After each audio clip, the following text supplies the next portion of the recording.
नमस्कार। अपेक्षा मीना, सह आचार्य संस्कृत, राजकीय कला महाविद्यालय चिमनपुरा। प्रिय विद्यार्थियों, आज के इस ई व्याख्यान में आप सभी का हार्दिक स्वागत है।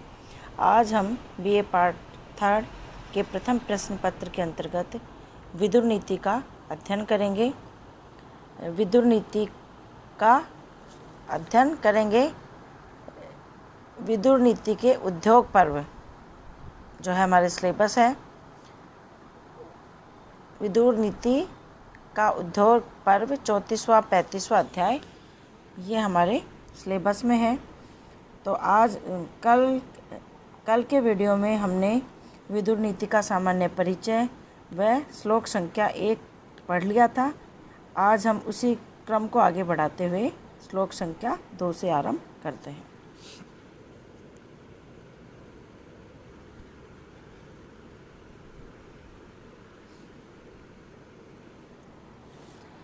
त्वं मां यथावत् विदुर प्रसादी प्रज्ञापूर्वं सर्वम् अजातशत्रोः यन्मन्यसे पथ्यम्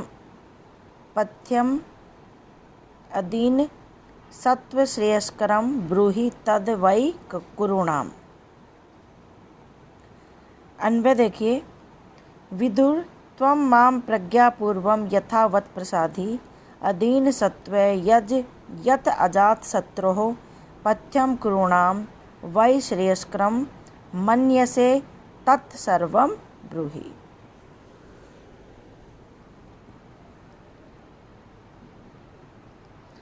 विदुर नीति जो है वो मनुष्य को इस जगत में नैतिक जीवन की शिक्षा विदुर नीति के अंतर्गत दी गई है। इससे पूर्व के श्लोक में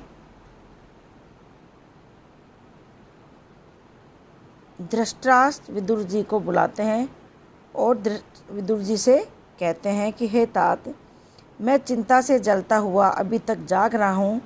तुम मेरे करने योग्य जो कार्य है उसे समझो और उसे बताओ, क्योंकि हम लोगों में तुम ही धर्म और अर्थ के ज्ञान में निपुण हो।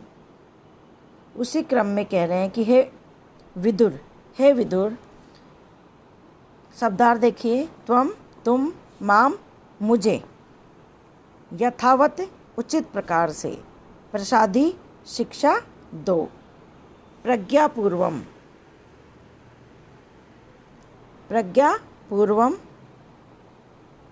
बुद्धि से चिंतन विचार करके, सर्वम सभी बात, अजातशत्रु युधिष्ठिर के लिए प्रयुक्त हुआ है। यत जो, मन्य से अर्थात समझते हो, पथ्यम हितकर, अधीन सत्व हे उदार चेता, श्रेयस्करम कल्याणकारी, ब्रूहि कहना, कुरुणाम कुरुवंशियों के लिए। देखिए विदुर हे क्या कह रहे हैं कि हे धृतराष्ट्र कह रहे हैं हे विदुर त्वं मां प्रज्ञापूर्वम यथावत् प्रसादी, तुम मुझे प्रज्ञापूर्वम अपनी बुद्धि से चिंतन मनन करके, बुद्धि से विचार करके, माम मुझे, यथावत उचित या ठीक प्रकार से, प्रसादी उपदेश दो, शिक्षा दो। हे विदुर, तुम अपनी बुद्धि से उचित विचार करके मुझे यथावत उचित उपदेश करो। अधीन सत्व है उदार चेता, यत अजात शत्रु पथ्यम कुरुणा वै श्रेयस्करम मन्यसे तत्सर्वम ब्रूहि। हे उदार चेता, तुम जो अजात शत्रु यहाँ पे किसके लिए प्रयुक्त हुआ है? युधिष्ठिर के लिए, क्योंकि युधिष्ठिर के कोई शत्रु नहीं थे। तो तुम यत अजात शत्रु जो युधिष्ठिर के लिए एवं पथ्यम कुरुणाम श्रेयस्कर युधिष्ठिर के लिए हितकारी श्रेयस्कर हो, एवं कुरुणाम वै श्रेयस्करम और कौरवों के लिए भी श्रेष्ठ हो, कल्याणकारी समझते हो, तत्सर्वम ब्रूहि, वह सब बात मुझे अवश्य बतलाओ। युधिष्ठिर यहाँ पे धृतराष्ट्र कह रहे हैं कि हे विदुर, तुम अच्छी प्रकार से बुद्धि से चिंतन मनन करके, सोच विचार करके मुझे उचित ठीक ठाक उपदेश दो। हे उदार चेता, तुम युधिष्ठिर के लिए एवं कौरवों के लिए जो कुछ भी कल्याणकारी हो, जो कुछ मंगल करने वाला हो समझते हो, ऐसा वह सब बात मुझे अवश्य बतलाओ। अजात शत्रु का अर्थ है जिसका कोई शत्रु नहीं है। यह विष्णु का नाम है तथा महाराज युधिष्ठिर का यहाँ पर विशेषण है। धर्मदेव के पुत्र होने से इनको धर्मपुत्र भी कहते थे। धर्मिष्ठों में श्रेष्ठ, पराक्रमी और सत्यवादी होने के कारण ही युधिष्ठिर का नाम युधिष्ठिर पड़ा था। कुरुणाम शब्द कुरु की षष्ठी के बहुवचन का रूप है। कौरवाणाम का आशय यहाँ पर सोमवंश या चंद्रवंश के प्रसिद्ध राजा कुरु की संतान से है। अगला देखिए,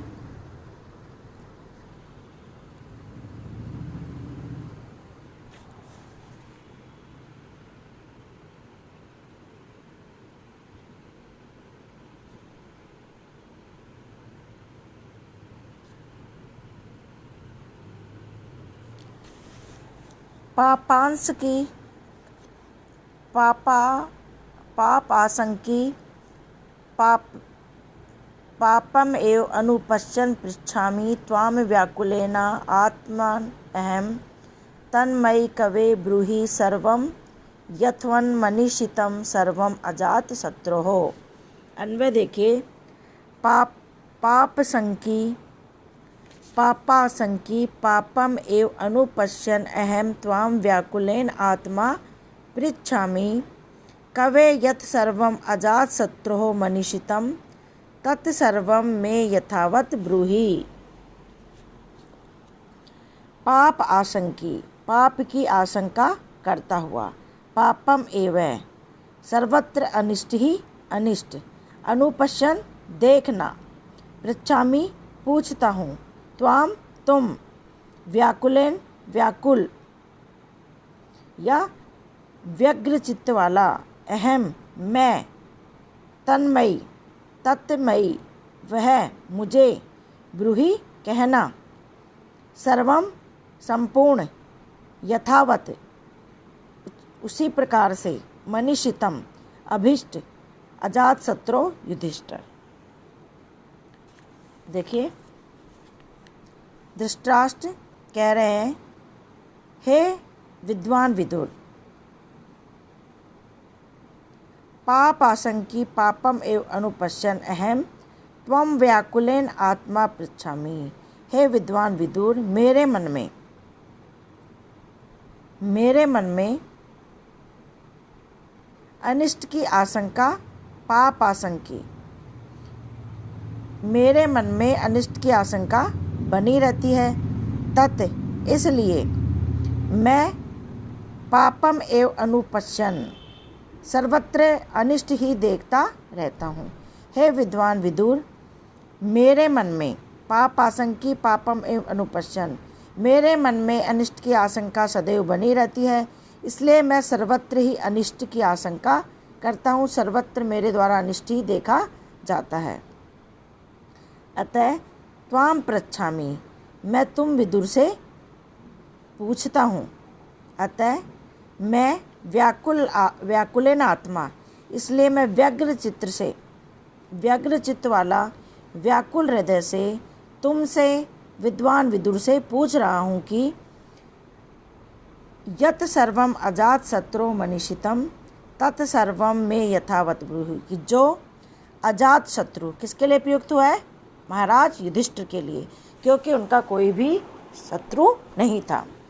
तो यत सर्वम अजात शत्रु मनीषितम तत्सर्वम में यथावत ब्रूहि, इसलिए मैं व्याकुल हृदय से हे विदुर तुमसे पूछ रहा हूँ कि अजात शत्रु युधिष्ठिर क्या चाहते हैं। तत्सर्वम में यथावत ब्रूहि, उस बात को ठीक ठाक मुझे बताओ। यहाँ क्या कह रहे हैं धृतराष्ट्र विदुर से? हे विद्वान विदुर, मेरे मन में सदैव अनिष्ट की आशंका बनी रहती है, इसलिए मैं सर्वत्र ही अनिष्ट देखता हूँ। अतः व्याकुल हृदय से मैं तुमसे पूछता हूँ, यत सर्वम अजातशत्रुमनिषतम, जो युधिष्ठिर चाहते हैं, युधिष्ठिर क्या चाहते हैं वो सब उचित प्रकार से ठीक ठाक मुझे बतलाओ। इस पद्य में पता चलता है कि चोर के मन में सदा भय और आशंका बनी रहती है। धृतराष्ट्र स्वयं जानते थे कि दुर्योधन आदि के द्वारा पांडवों के प्रति अन्याय किया गया है, किंतु धृतराष्ट्र यह बात कह नहीं सकते थे। यहाँ विदुर से पूछने का उनका आशय यही है कि शायद विदुर के साथ होने वाले वार्तालाप में कोई अन्य मार्ग निकल आए और मेरे पुत्र आदि सुरक्षित रह सके। इस पद्य में आया कवे शब्द का संबोधन है, ये विदुर के लिए प्रयुक्त हुआ है। यहाँ मूल शब्द कवि है, जिसका अर्थ होता है सर्वज्ञ, सर्ववित्त, बुद्धिमान, चतुर, प्रतिभावान, विचारवान और प्रशंसनीय या श्लाघ्य पुरुष। तो यहाँ पे ये शब्द विदुर के लिए प्रयुक्त किया गया है। अगला देखिए, विदुर उवाच, विदुर ने कहा, शुभम वा यदि वा पापम द्वेषम वा यदि वा प्रियम अपृष्टस्तस्य तत् ब्रूयात् यस्य न इच्छत परा भवम। शब्द अन्वय देखिए, यस्य पराभवम न इच्छेत तस्य यत् शुभम वा यदि वा पापम द्वेषम वा यदि वा प्रियम तत् सर्वम अपृष्ट ब्रूयात्। अर्थ देखिए, शुभम शुभ मंगलदायक, वा यदि वा अथवा पापम पापपूर्ण, द्वेषम शत्रु, वा यदि वा अथवा प्रियम प्रिय या मित्र, अपृष्ट बिना पूछे हुए, तस्य मतलब उसको, तत् वह, ब्रूयात् कहना चाहिए, यस्य जिसका, न इच्छेत नहीं चाहे, पराभवम हार या पराभव। देखिए, विदुर उवाच, महात्मा विदुर जी ने कहा,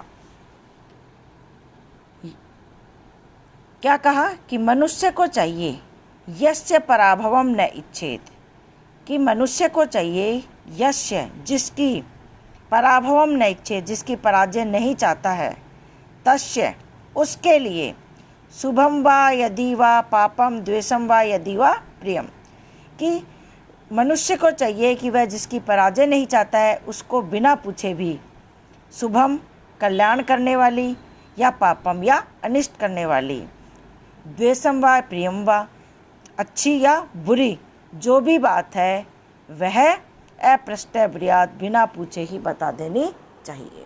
कि विदुर जी ने कहा कि मनुष्य को चाहिए कि जिसकी पराजय वो नहीं चाहता हो उसके बिना पूछे भी कल्याणकारी हो, अनिष्टकारी हो, अच्छी हो, बुरी हो, वो सभी बातें उसे बिना पूछे ही बता देनी चाहिए। तो यहाँ पे पता चलता है कि धृतराष्ट्र की जिज्ञासा और मन की अशांति उसको यहाँ पर महात्मा विदुर समझ जाते हैं। कुरुराज का प्रश्न सुनकर महात्मा विदुर अपने विचार प्रकट करते हैं, अतः अपने संपूर्ण विचार प्रकट करने वाले हैं। अतः प्रारंभ में ही वे अपना मंतव्य प्रकट कर देते हैं कि भलाई चाहने वाले मनुष्य को चाहिए कि वह किसी प्रकार का लिहाज नहीं रखे, वह सत्य और असत्य, बुरी और अच्छी, हितकारी बात कहने में कभी भी नहीं झिझके, ताकि सुनने वाला अंधेरे में ना रहे। अगला देखिए,